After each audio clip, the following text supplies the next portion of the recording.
In 2019, 47-year-old Sarah M. Will protect her identity, was given 6 months to live. Stage 4 breast cancer had spread relentlessly. Chemo left her frail, vomiting, barely able to stand. After 3 brutal months of treatment, her oncologist whispered something off the record: Venom. 200 stings, delivered over 6 weeks. A natural toxin called Melittin, proven in lab tests to rupture cancer cell membranes, but untested in humans. Possibly fatal. Sarah hesitated. Her body was already failing. The first sting felt like a hot needle. The 10th felt like fire. By the 50th, she stopped counting. But with nothing left to lose, she signed the consent form with shaking hands. When she tried to share her story publicly, her oncologist stopped returning calls. The hospital requested she sign an NDA. Her recovery would never appear in medical journals. This wasn't just hope, it was a story that asked dangerous questions about who controls your cure. If you were in her shoes. A. 6 more months of chemo with 15% survival rate. B. 200 stings with unknown survival rate, but possible allergic death in the first session. You have 10 seconds to decide. What do you choose? Comment below. When Sarah signed the consent form, she had no idea what was about to happen inside her body. Melittin, the active component of Venom, was a 26 amino acid sequence with a positive charge. Cancer cells? Negatively charged membranes, more so than healthy cells. The attraction wasn't random, it was electrical, precise. Melittin hunts electrically, homing in on tumors while leaving most healthy tissue untouched. Laboratory tests, 60% of targeted cancer cells destroyed in an hour. In Sarah's case, that meant her stage 4 tumors were under electrical assault. She wouldn't feel it happening, but the battlefield was her bloodstream. Under a microscope, you'd see Melittin molecules swarming a tumor cell like bees attacking an intruder. Then, rupture. It wasn't brute force, it was a smart bomb, turning the cancer's own biology against itself. As cancer cells ruptured, they released antigens, danger signals that lit up her immune system. Melittin didn't just kill. It educated the body to fight, creating a self-amplifying defense mechanism that synthetic chemotherapy cannot replicate. Physician priests in ancient Egypt documented tumor treatment using bee stings. For 4,000 years, folk medicine preserved this knowledge. Modern pharmaceuticals dismissed it as superstition. Why? Because you can't patent a bee. In 2015, a peer-reviewed study from the University of Illinois confirmed what centuries of observation suggested: Melittin destroys breast cancer cells while leaving healthy cells largely intact. Allergic reactions can kill in minutes. Dosing is imprecise. No FDA approval. No safety protocols. Her oncologist was risking everything, but the alternative was certain death in 6 months. The Egyptians knew about Venom therapy 4,000 years ago. Your oncologist learned about it last year. Why did it take modern medicine millennia to rediscover what ancient physicians already knew? Comment your theory before we reveal what we found. Here's what we found. Between 1995 and 2020, at least 14 studies on natural Melittin showed promise. Then funding dried up. Labs closed. Lead researchers moved to synthetic drugs. A 2003 Johns Hopkins paper reported 68% tumor reduction in mice using Venom, never cited, never followed up, never disproven. Just forgotten. The pattern was undeniable. Melittin can't be patented naturally. In 2011, a pharma company developed synthetic analog NP-201 at $47 million. It failed phase 2 trials. Natural Venom, effective for Sarah, would have cost $200 per treatment course. No one funded it. The natural alternative never received clinical trial funding, leaving oncologists like Sarah's to work in the shadows. Venom potency varies, 50 to 150 G per sting. Cancer treatment requires precision within 10 G. In 2017, a German hospital attempted a trial using controlled venom extraction. Insurance refused coverage. Legal teams shut it down before enrolling a single patient. The question wasn't efficacy, it was liability. Chemotherapy for breast cancer, $30,000 to $150,000 per course. Herceptin generates $7 billion annually. Venom therapy, $500 to $800 total. One-time cures threaten an industry built on chronic protocols. Economics, not science, dictated access. Sarah's tumors shrank 73% in 6 weeks. By month 6, past her original expiration date, she reached complete remission. Her oncologist documented everything: logs, scans, blood work, and tried to publish. He'd sourced the venom from a beekeeper in rural Oregon, administered it in after-hours appointments, and coded it in her medical records as experimental immunotherapy. No insurance. No institutional oversight. Just desperation and hope. Every journal rejected it. Too anecdotal, they said. One editor at a major oncology journal told her oncologist off the record in 2020, "Even if this is real, we can't publish it. Our pharmaceutical advertisers would pull funding. We'd lose $4 million annually." Early 1900s medicine drew a line, only lab-tested treatments were scientific. Folk remedies, even effective, were labeled quackery to distinguish trained physicians from healers. In 1910, the Flexner Report standardized medical education in America, and explicitly excluded herbal and natural remedies from the curriculum.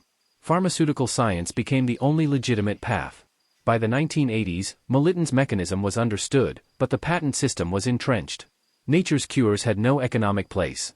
Sarah's oncologist could report his success and risk investigation, or remain silent, save Sarah, and help no one else. He chose silence. Was he a coward, or was the system designed to make heroes impossible? Comment below. Marcus Chen, 52, stage 3 melanoma, enrolled in 2020 after standard care failed.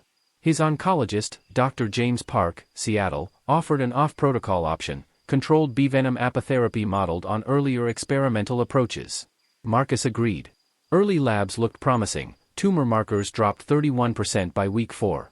The team flagged his chart, subject 47, promising response. For 3 weeks things improved. Tumor scans hinted at shrinkage, and Marcus began to dream again. Week 5 would change everything. Before you hear what happened next, guess, did Marcus go into full remission like Sarah, did the tumor stabilize, or did something else go catastrophically wrong?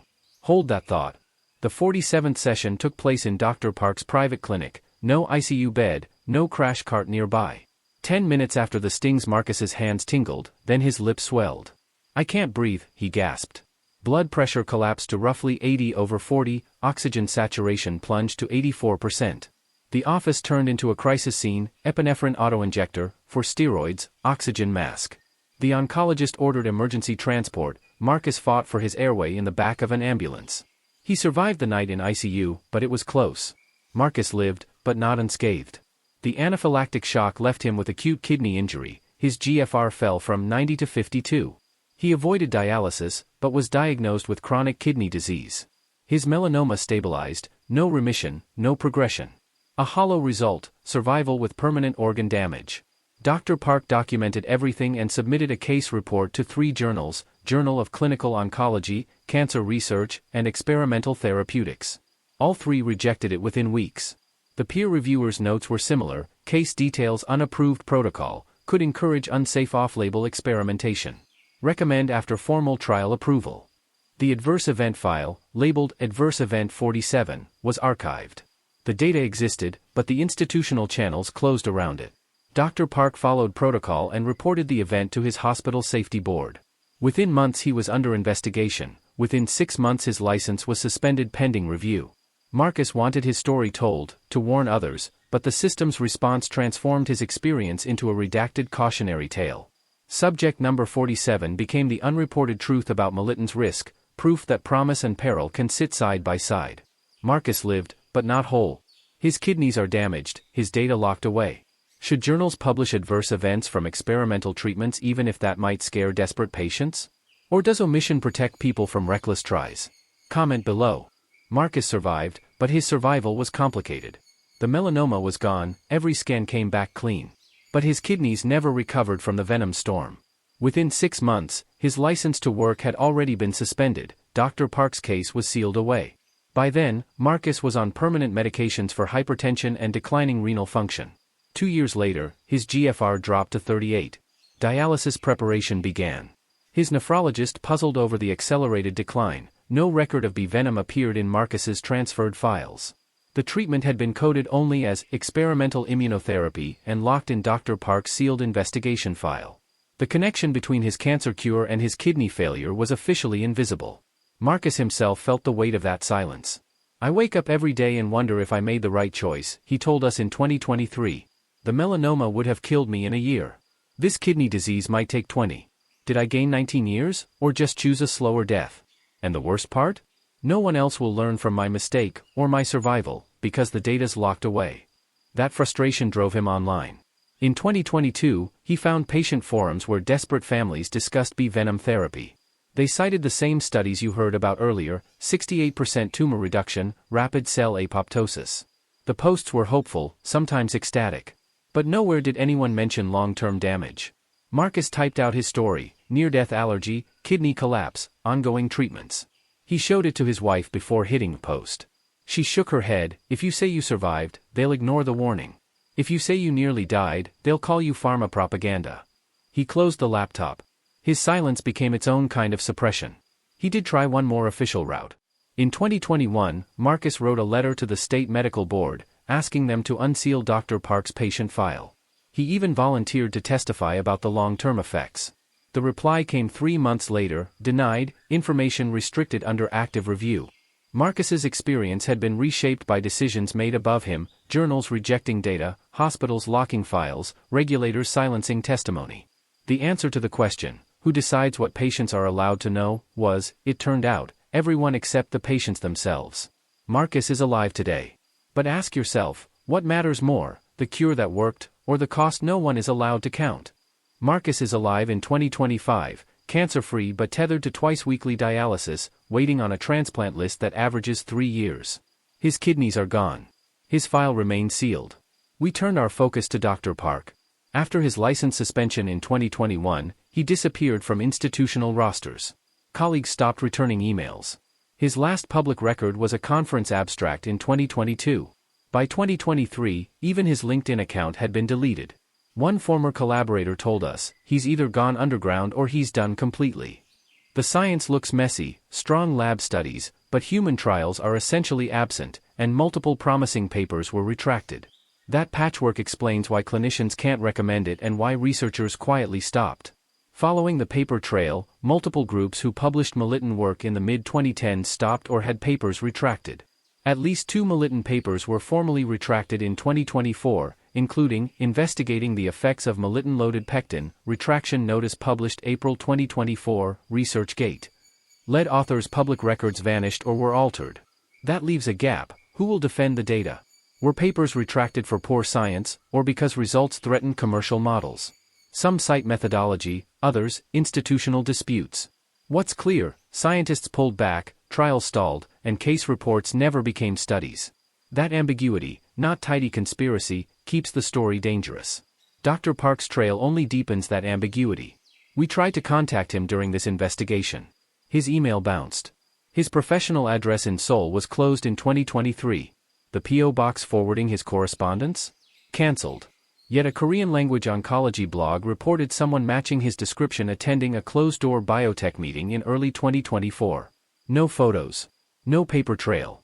So where is Dr. Park? Did he abandon the work, or is he pursuing it quietly, somewhere institutions can't touch him? If anyone has seen Dr. Park, or knows what happened to his research, drop it in the comments. Because right now, the science didn't just vanish. The scientists did.